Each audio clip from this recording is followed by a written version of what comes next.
Karena ada yang perlu kita benahi. Kalau misalnya kita udah ngomong semuanya sudah siap, anaknya malah berisik, anaknya malah main, anaknya troublemaker, membuat masalah. Apa yang kita lakukan? Harusnya materi ini kita butuh waktu yang lama untuk mengkaji. Namanya dalam satu bagian namanya manajemen konflik.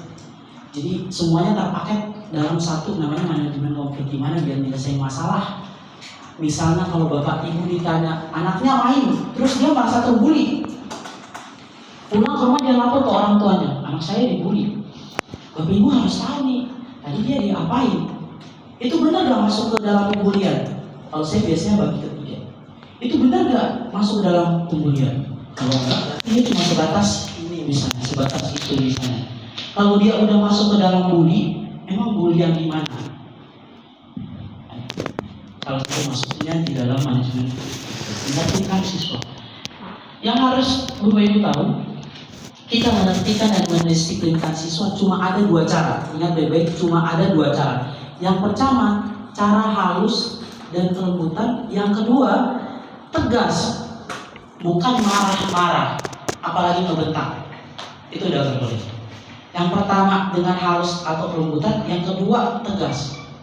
Karena Nabi juga ngajarin cuma gitu. Kalau gak lembut, tegas.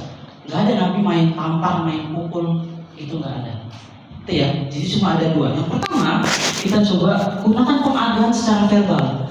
Bapak atau ibu bangga kamu hari ini bisa tertib. Makanya paling bagus kalau bapak ibu gak bisa duduknya secara berkelompok, boleh pakai ini, tapi paling bagus adalah bikin per kelompok. Udah bikin aja perempuan dan laki-laki. Anak-anak itu suka kompetisi. Jadi kita ngomong kelompok ini bagus banget nih. Dia secara naluri ya, kelompoknya akan ayo diam-diam, tenang-tenang. Gitu. Dibandingkan dengan bapak ibu menjudge satu anak, misalnya kamu kok berisik banget sih. Tapi yang dijudge adalah sekelompoknya, dia tidak merasa terintimidasi. Karena apa? Karena yang dinilai adalah satu kelompoknya. Jadi ngerti? Kita pakai teknik kelompok. Kalaupun tidak bisa berduduk berkelompok, yang kita lakukan adalah jangan sampai menjudge secara pribadi. Boleh yang dibanggakan satu pihak. Contohnya, kamu namanya misalnya Aisyah. Aisyah pintar banget nih. Aisyah pintar banget karena udah tertib. Aisyahnya yang dipuji. Anak-anak lawan pengen dipuji juga yang lain. Akhirnya yang lain ikut tertib. Itu salah satu teknik. Setelah teknik pendekatan yang halus semuanya sudah dipakai, tidak terpakai, tidak manjur juga, baru kita pakai teknik tegas. Tegas, bukan marah-marah. Apa itu? Gunakan nada tegas tapi tidak membentak.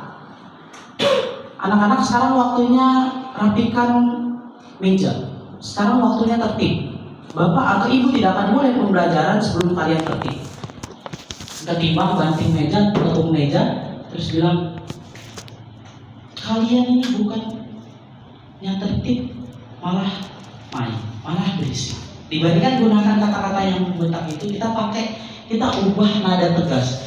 Karena apa? Ini akan terlihat lebih berwibawa di depan anak-anaknya. Jadi anak-anak nurut ke kita bukan karena takut, tapi apa? Tapi respect.